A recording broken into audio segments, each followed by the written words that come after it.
રાજકોટના આ પરિવારની વ્યથા સાંભળીને કોઈપણનું કાળજું ધ્રુજી ઉઠે।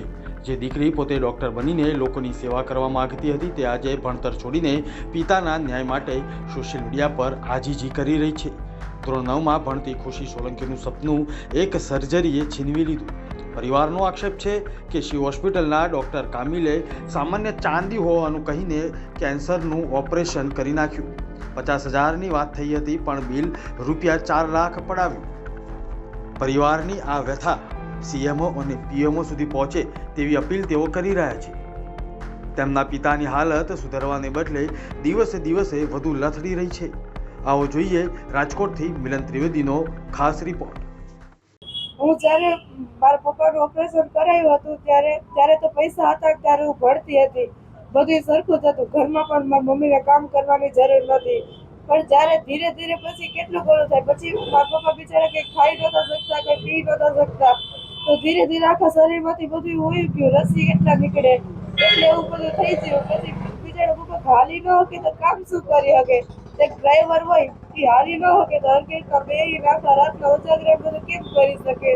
તો પછી બહુ મારે કેટલું બોલું કરવું, આમ ડૉક્ટર એમ કહે કે કંઈ જવાબ નથી આપતા, પછી અમારે કંઈક તો કરવું કે ભાઈ મારા મમ્મી કેટલું કામ કરી શકે?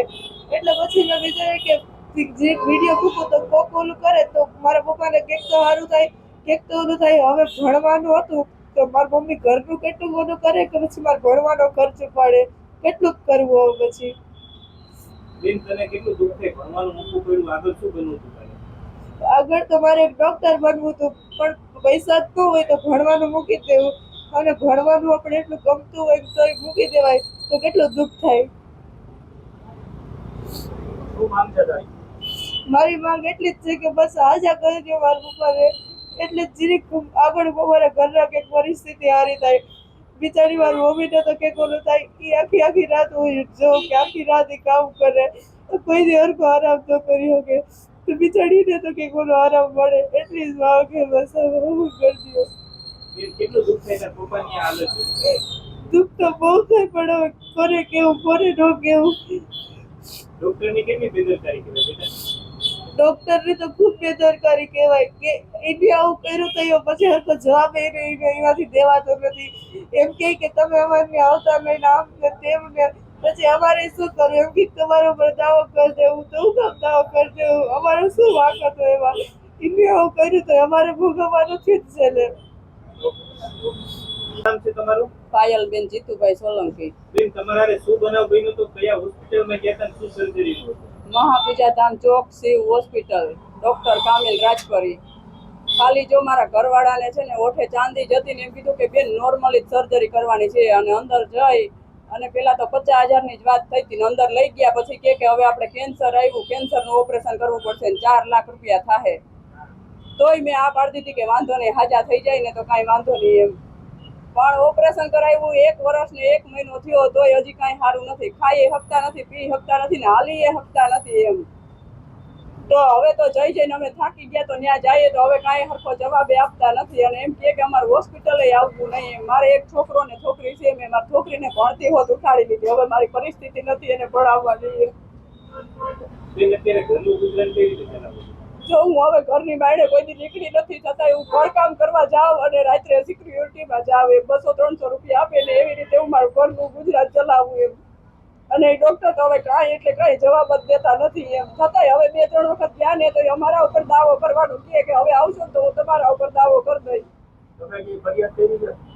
આરોગ્યમાં ગયા, બીજે તો જો વકીલ રાખવાનું ઓલું રાખવું, એવી મારી કાંઈ પરિસ્થિતિ નથી, અને અમને કોઈ પોલીસવાળા કે કોઈ કાંઈ જવાબ દે નહીં, અમે જઈએ ને તો એ। બેન, તમારી હવે માંગ શું છે?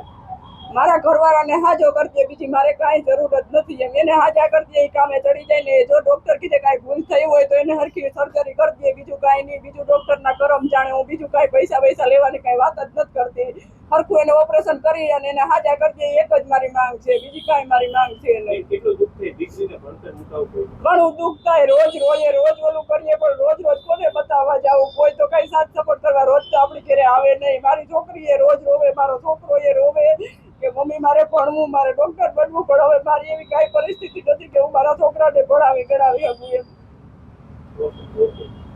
આ વસ્તુ છે ને તદ્દન ખોટી છે. એ પેશન્ટની સારવાર અમે સારી રીતે અને સરખી રીતે જે રીતે નિયમ હોય છે એ રીતે જ કર્યું હતું. પેશન્ટનું ઓપરેશન અમે લોકોએ મોઢા અને જડબાના કેન્સર માટે કર્યું હતું, જેની અંદર આ સીટી સ્કેનનો રિપોર્ટ છે.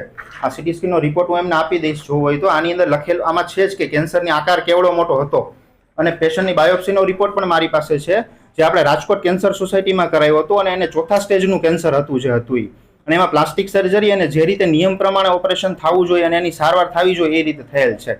સર, આપણે જે ઓપરેશન કર્યું હતું એ યોગ્ય કર્યું, બધી ચકાસણી સાથે કર્યું હતું? હા, એ જે આપણે ઓપરેશન કર્યું છે એ બધી ચકાસણી સાથે જ કર્યું હતું. એ પેશન્ટની અંદર અમે લોકોએ લાઈવ બાયોપ્સી એટલે કે ફ્રોઝન સેક્શન કરીને પણ કર્યું હતું, જેની જે અમે તમને બાયોપ્સીનો રિપોર્ટ આપશું એની અંદર બધી વસ્તુ મેન્શન કરેલી જ છે. કેટલાનો ખર્ચો થયો ઓપરેશન? ઓપરેશનમાં ખર્ચો એમને 2.5 લાખ રૂપિયાનો થયો હતો. જે બેન વાત કરે છે 4 લાખ રૂપિયાનો, એવો ખર્ચો થયો નહોતો. અને એ બેન એકચ્યુઅલી વખતે હતા જ નહીં આખા પિક્ચરમાં. જ્યારે એમના તમે કહો છો કે ઓપરેશન તમે યોગ્ય રીતે કર્યું છે, તો હજી એના બોડીમાં રસી કેમ ફેલાઈ ગયા છે બધે? ના, એના બોડીમાં કોઈ જગ્યાએ એવા કઈ રસી ફેલાણા નથી. એ વસ્તુ તદ્દન ખોટી છે.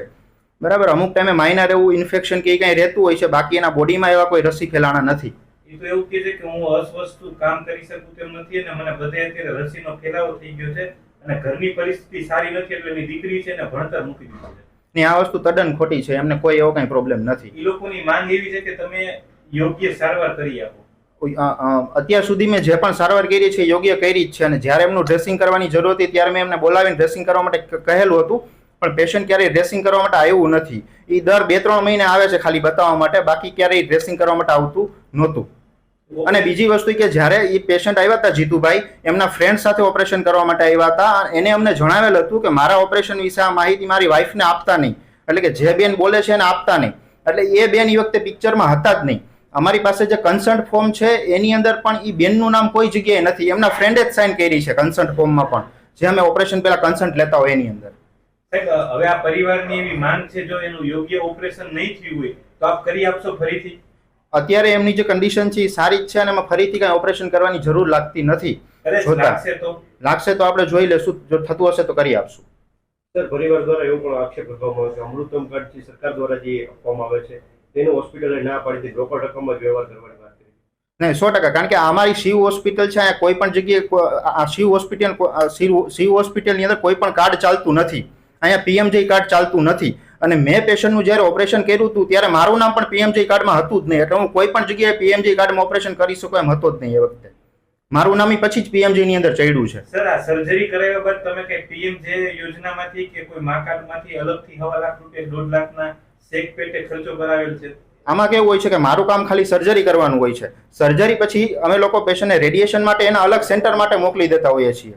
હવે એ સેન્ટરે શું કર્યું એના વિશે કઈ મને માહિતી નથી, કારણ કે એ અલગ ડોક્ટર અને અલગ હોસ્પિટલ એની સારવાર થતી હોય છે રેડિયેશન માટેની. એ સેન્ટર માટે આપે માર્ગદર્શન આપ્યું હતું કે અહીંયા જાવું? અમે જનરલી કોઈને એ રીતનું માર્ગદર્શન આપતા નથી, પણ અમે જનરલી સજેસ્ટ કરીએ કે તમે આ રાજકોટની અંદર 2-3 હોસ્પિટલ છે જ્યાં રેડિયેશનનું કામ થતું હોય છે, એ જગ્યાએ જતા રહ્યો તમે. આરોણી છે, સ્ટર્લિંગ છે, ઓકાટ છે, કોઈ પણ જગ્યાએ એ લોકો જઈ શકે, અને જે પણ જગ્યાએ જવું હોય જગ્યાએ. અમે એવું કઈ બાંધ્યું ના હોય કે તમે આ જ જગ્યાએ જાઓ.